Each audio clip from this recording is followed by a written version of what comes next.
ನಿರಂತರವಾಗಿ ದುಡಿಯುವಂತ, ಈ ದೇಶದಲ್ಲಿ ಸಂಪತ್ತನ್ನ ಸೃಷ್ಟಿ ಮಾಡುವಂತ ಈ ಕಾರ್ಮಿಕರು ಏನಿದ್ದಾರೆ, ಈ ಕಾರ್ಮಿಕರಿಗೆ ಸಿಗುವಂತ ಸೌಲಭ್ಯಗಳನ್ನ ಕಸಿದುಕೊಂಡ ಸಲುವಾಗಿ ಇವತ್ತು ಕೇಂದ್ರ ಸರ್ಕಾರ 29 ಕಾರ್ಮಿಕ ಕಾನೂನುಗಳನ್ನ ಇವತ್ತು 4 ಸಂಹಿತೆಗಳನ್ನಾಗಿ ಮಾಡಿ ಇವತ್ತು ಕಾರ್ಮಿಕರಿಗೆ ಸಿಗುವಂತ ಸೌಲಭ್ಯಗಳನ್ನ ಕಸಿಗೊಳ್ಳುವಂತ ಒಂದು ಕುತಂತ್ರ ಕೇಂದ್ರ ಸರ್ಕಾರ ಮಾಡಕತ್ತಿದೆ. ಇದನ್ನ ನಾವು ಖಂಡನೆ ಮಾಡ್ತೀವಿ.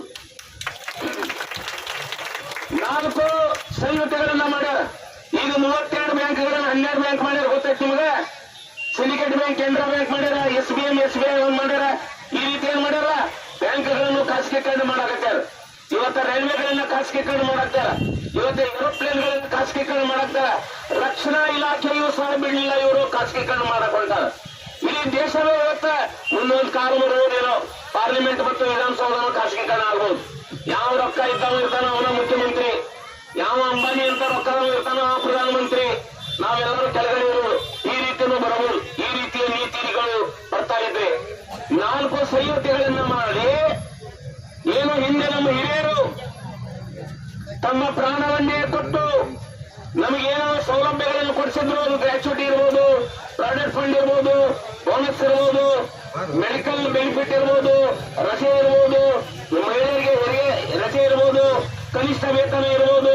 ಆದ್ರೆ ಇವತ್ತು ಕಾನೂನುಗಳನ್ನ ಬದಲಾವಣೆ ಮಾಡಿ ಆ ಎಲ್ಲ ಸೌಲಭ್ಯಗಳನ್ನ ಕಸಗೊಳ್ಳುವ ಒಂದು ಕುತಂತ್ರ ಇವತ್ತ ಕೇಂದ್ರ ಮತ್ತು ರಾಜ್ಯ ಸರ್ಕಾರಗಳು ಮಾಡಾಕತ್ತವು. ಏನೈತಿ ಇದರಲ್ಲಿ, ಕಾನೂನುಗಳಲ್ಲಿ ಏನೈತಿ ಅನ್ನುವಂಥದ್ದನ್ನು ಅರ್ಥ ಮಾಡ್ಕೋಬೇಕು. ನಮ್ಮ ಮುಖ್ಯಮಂತ್ರಿಗಳು 12 ತಾಸು ಕೆಲಸ ಮಾಡ್ರಿ ಅಂತ ಹೇಳಕತ್ತಾರೆ. ಈ ಕಾರ್ಮಿಕ ಕಾನೂನುಗಳಲ್ಲಿ ಇವು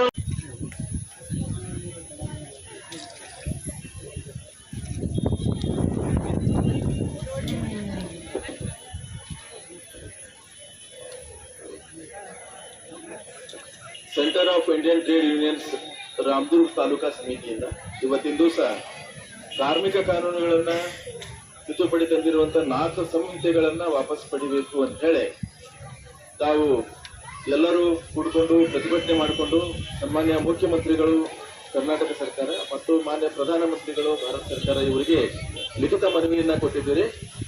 ಈ ಮನವಿಯನ್ನ ಇವತ್ತೇ ನಾವು ಮಾನ್ಯ ಜಿಲ್ಲಾಧಿಕಾರಿಗಳು ಬೆಳಗಾವಿ ಅವರ ಮುಖಾಂತರ ಕೇಂದ್ರ ಸರ್ಕಾರ ಮತ್ತು ರಾಜ್ಯ ಸರ್ಕಾರಕ್ಕೆ ನಾನು ಕಳಿಸ್ಕೊಡ್ತೀನಿ. Thank you. ಅಥವಾ ಹೋರಾಟಗಾರರು ಸಾಕಷ್ಟು ಪರಿಶ್ರಮ ಪಟ್ಟು ಒಬ್ಬ ಕಾರ್ಮಿಕ 8 ತಾಸು ದುಡಿಬೇಕು, ಅವನಿಗೆ ಏನೇನು ಸವಲತ್ತು ಇರಬೇಕು, ಏನಿರ್ಬೇಕು ಅನ್ನುವಂತ ಒಂದು ರೂಲ್ಸ್ ಅನ್ನ ಹೇಳಿಕೊಟ್ರು.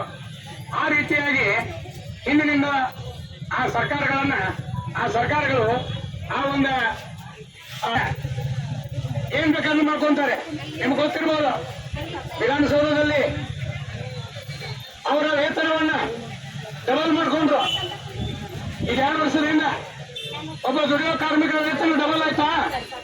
ಇವ್ರಿಗೆ ಬಂದು ಜನಪ್ರತಿನಿಧಿಗಳು ಓಟ್ ಹಾಕೋದು ನಮಗೆ ಕೇಳ್ತಾರೆ, ನಿಮಗೆಲ್ಲ ಹಂಗ್ ಮಾಡ್ತೇವೆ, ಹೆಂಗ್ ಮಾಡ್ತೀವಿ, ಒಳ್ಳೆಯದು ಮಾಡ್ತೀವಿ ಅಂತ. ಇದೇ ಸಿದ್ದರಾಮಯ್ಯ ಸರ್ಕಾರ ನಿಮಗೆ 2,000 ರೂಪಾಯಿ ಕೊಡ್ತೀವಿ, ಅಕ್ಕಿ ಕೊಡ್ತೀವಿ, ನಿಮಗ ಬಸ್ ಫ್ರೀ ಕೊಡ್ತೀವಿ. ಯಾರಾದ್ರೂ ಹೆಣ್ಮಕ್ಳು ನಮಗೆ ಬಸ್ ಫ್ರೀ ಕೊಡಂತ ಕೇಳಿದ್ರೆ ಅದಕ್ಕಿಂತ ಮುಂಚೆ ಹೆಣ್ಮಕ್ಳು ಬಸ್ಸಿಗೆ ಹತ್ತಿ ಅಡ್ಡಾಡ್ತಿದ್ದಿಲ್ಲ. ಇವ್ರು ಮಾಡೋ ಹಲ್ಕಟ್ಟಿಗೆ, ಇವ್ರು ಮಾಡೋ ಓಟಿಗಾಗಿ ಬಳಕೆ ಆಗುವಂತ ಸಾಮಗ್ರಿಗಳ ಬೆಲೆಯನ್ನ ಏರಿಕೆ ಮಾಡ್ತಾ ಇದ್ದಾರೆ. ಇದು ಯಾರ ಕಡೆಯಿಂದ ತಗೋತಿದ್ದಾರೆ? ಯಾರ ಅಪ್ಪನ ದುಡ್ಡು? ನಮ್ಮಲ್ಲಿಂದನೇ ಟ್ಯಾಕ್ಸ್ ತಗೊಳ್ಳೋದು, ನಮ್ಮಲ್ಲಿಂದನೇ ದುಡಿಮೆಯನ್ನು ಇದನ್ನ ಮಾಡ್ಕೋದು. ಇವತ್ತು 8 ತಾಸು ದುಡಿಯುವಂತ ಕಾರ್ಮಿಕರಿಗೆ 10 ತಾಸು ದುಡಿ ಅಂತ ಹೇಳ್ತಾರೆ. ಒಬ್ಬ ಕಾರ್ಮಿಕ ದುಡಿಬೇಕಾದ್ರೆ ಒಂದು ಕಡೆಯಿಂದ ಇನ್ನೊಂದು ಕಡೆ ಹೋಗ್ಬೇಕು.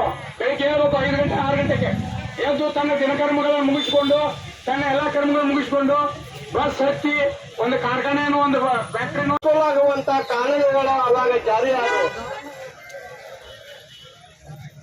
ಈಗೇನ್ ಮಾಡಕತ್ತಾರ ಅಂತಂದ್ರ ಒಂದಲ್ಲ, ಕಾರ್ಮಿಕರಿಗೆ ಕಾನೂನು ಅಂದಲ್ಲ, ಬ್ಯಾಂಕ್ಗಳಾಗಲಿ, LIC ಆಗಲಿ, ರೈಲ್ವೆ ಆಗಲಿ, ಎಲ್ಲ ರಾಷ್ಟ್ರೀಕೃತ ಆಗಲಿ ಅಂತೇಳಿ ಅವಾಗ ಹೋರಾಟಗಳನ್ನ ಮಾಡಿ ಸರ್ಕಾರದ ಅಧೀನದೊಳಗೆ ನಡಿಬೇಕಂತೇಳಿ ಅವಾಗ ಎಲ್ಲ ಬ್ಯಾಂಕ್ಗಳು, ರೈಲ್ವೆ ಎಲ್ಲ ಇದನ್ನು ಸರ್ಕಾರದೊಳಗೆ ನಡಿವಂಗ ಹೋರಾಟಗಳನ್ನ ಮಾಡಿ ನಡೆಸುವಂತ ಬಂತು. ಈಗ ನಮ್ಮನ್ನ ಆಳುವಂತವ್ರು ಇನ್ನೊಂದು ಮೋದಿಯವರು ಬಂದರು. ಅದಕ್ಕೆಂತ ಮೋದಿಯವರು ಇವರು